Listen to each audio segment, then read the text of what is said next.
Exercise 3.4 का question number 2।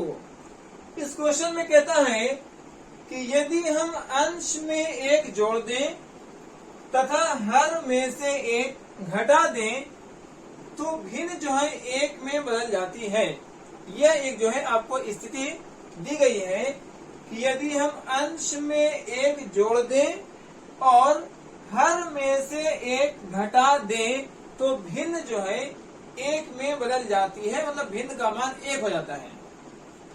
इसका second स्थिति, दूसरी स्थिति दिया गया है कि यदि हर में एक जोड़ दें तो वह 1/2 हो जाती है। यहाँ पर आपको दो स्थिति दिए गए हैं और दो स्थिति से आपको दो समीकरण बनाने हैं और उसको विलोपन विधि से हल करना है।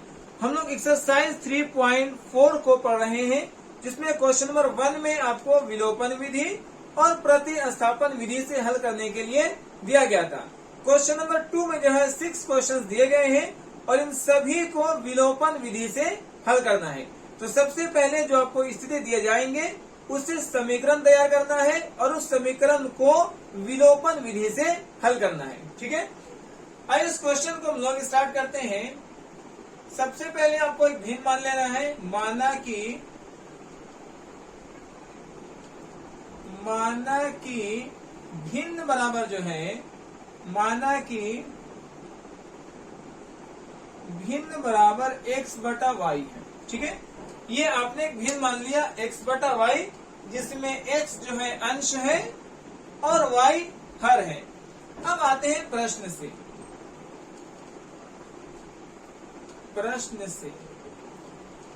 प्रश्न कहता है कि यदि अंश में एक जोड़ दें, अब कह रहा है कि अंश में एक जोड़ दें तो आप अंश में एक जोड़ देंगे। फिर कह रहा है तथा हर में से एक घटा दें। अगर आप उसके हर में एक घटा देते हैं, एक माइनस कर देते हैं तो भिन्न का मान 1 हो जाता है। ये आपको एक स्थिति दी गई है जिससे समीकरण तैयार करना है। ठीक है, क्या करेंगे, इस 1 के नीचे 1 लगाएंगे और इसको जो है आप तिरछे गुना कर देंगे। आप जानते हैं x+1 को 1 से गुना करेंगे तो ये x+1 रहेगा। y-1 को 1 से गुना करेंगे तो ये y-1 रहेगा। समीकरण बनाने के लिए y को बराबर के पहले लाना है और 1 को बराबर के बाद ले जाना है। ठीक है, तो x का x हो जाएगा, प्लस y बराबर के पहले आकर बन जाएगा -y, -1 पहले से है और ये +1 बाहर जाकर बन जाएगा -1। इस तरीके से x - y बराबर -1 बन जाएगा -2। ये आपका समीकरण 1 तैयार हो चुका है। तो एक स्थिति से आपने एक समीकरण तैयार करना सीख लिया है। अब हम लोग पुनः प्रश्न से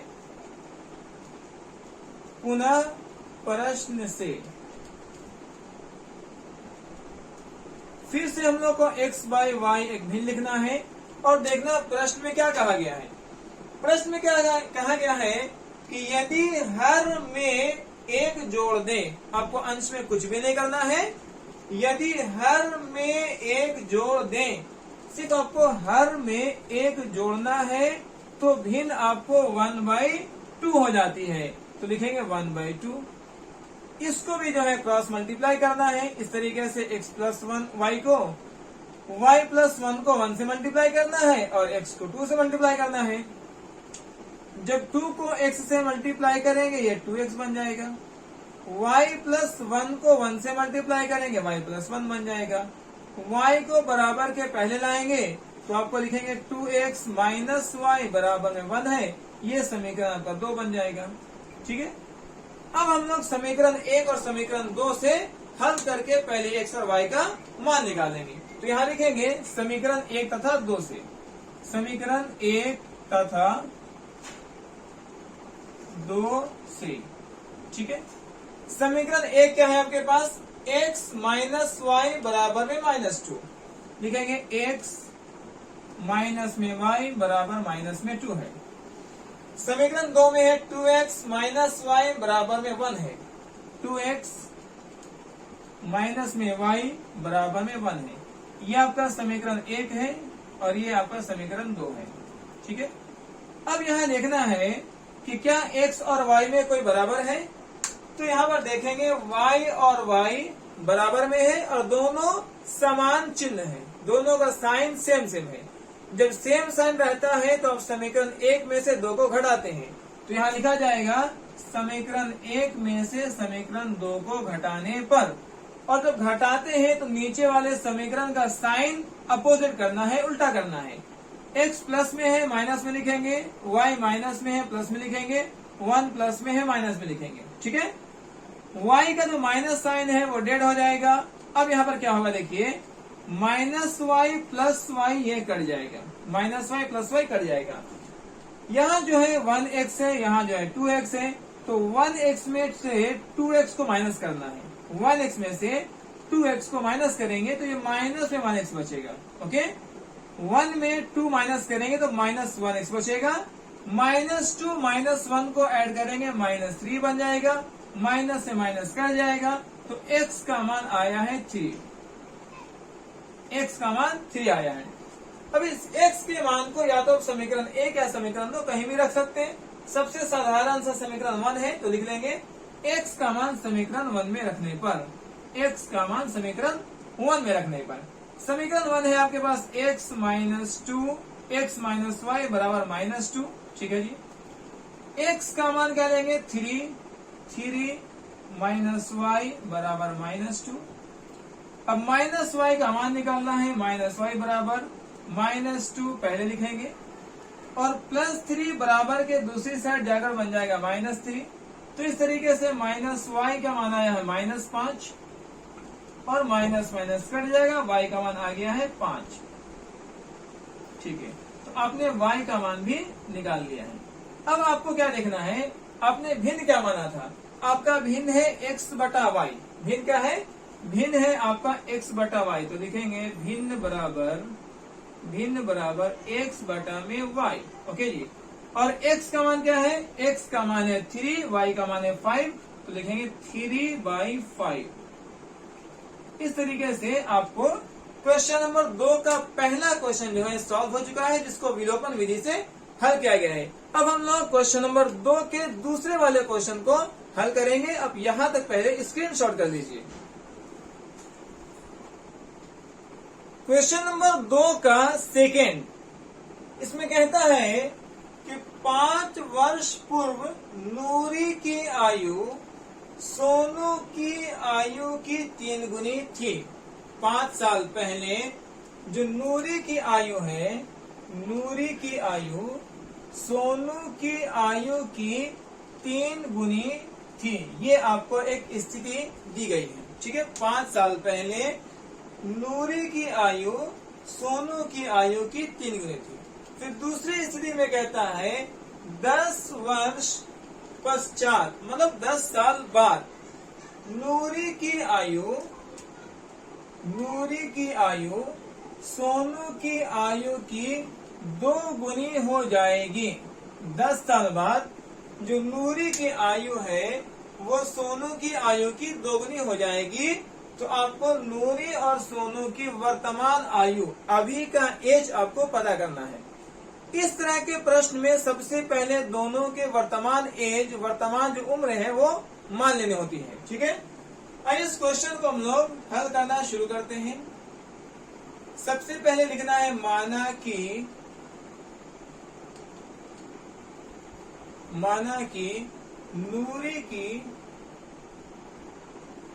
नूरी की वर्तमान आयु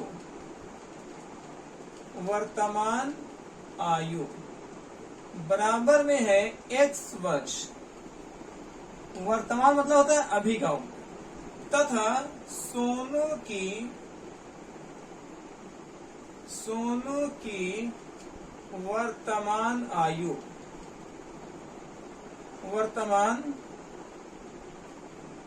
आयु बराबर y वर्ष। ठीक है, तो सबसे पहले आपको क्या करना है कि नूरी की वर्तमान आयु और सोनू की वर्तमान आयु पहले मान लेनी है। ठीक है, अब यहां से आएंगे प्रश्न से। जो प्रश्न कहता है, प्रश्न से कि 5 वर्ष पूर्व, तो हम सबसे पहले दोनों के 5 साल पहले की आयु निकाल लेंगे। ये है नूरी की वर्तमान आयु, ये है सोनू की वर्तमान आयु। दोनों में 5 घटा देंगे, दोनों में 5 साल कम कर देंगे, तो ये दोनों के 5 साल पहले की आयु मिल जाएगी। ठीक है, तो 5 वर्ष पूर्व नूरी की आयु x माइनस 5, सोनू की आयु y माइनस 5। अब कहता है कि नूरी की आयु सोनू की आयु की 3 गुनी थी, मतलब नूरी बड़ी है, सोनू छोटा है। नूरी 3 गुनी बड़ी है, सोनू 3 गुना छोटा है। ऐसे सवाल में आपको जो छोटा है उसमें गुना कर देना होता है। ठीक है, तो नूरी की जो आयु है सोनू की आयु की 3 गुनी है। नूरी 3 गुनी बड़ी है, तो आपको सोनू की आयु में 3 से गुना कर देना है। तो सोनू की आयु को जब 3 से गुना कर देंगे तो दोनों का एज इक्वल हो जाएगा। अब यहां से आपको हल करना है। x माइनस 5 बराबर में 3 को y से गुना करेंगे 3y माइनस 3 को 5 से गुना करेंगे 15।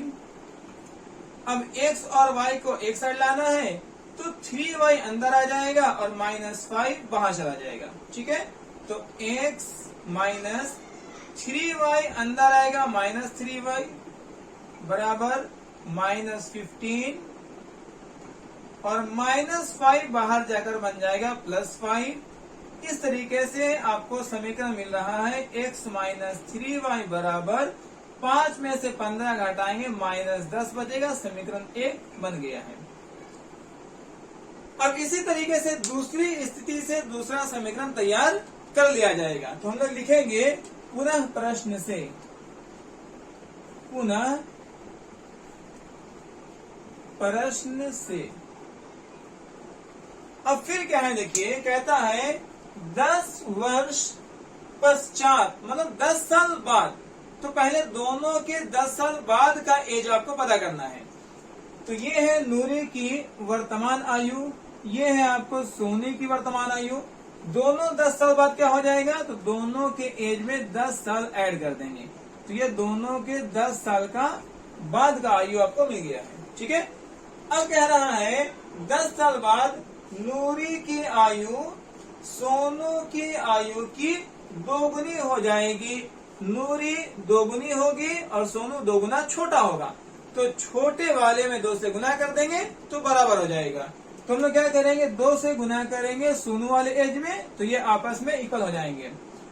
अब इसको यहां से इक्वल करना है, कैसे हल करेंगे, x प्लस 10 बराबर 2 को y से गुना करेंगे 2y, 2 को 10 से गुना करेंगे 20। ठीक है, y को बराबर के पहले लाएंगे और 10 को बराबर के बाद ले जाएंगे, तो ये हो जाएगा x प्लस 2y आकर के बन जाएगा माइनस 2y, बराबर में 20 है तो 20 लिखेंगे, और प्लस 10 बाहर जाकर बन जाएगा माइनस 10। इस तरीके से आपको मिला है x माइनस 2y बराबर में 10।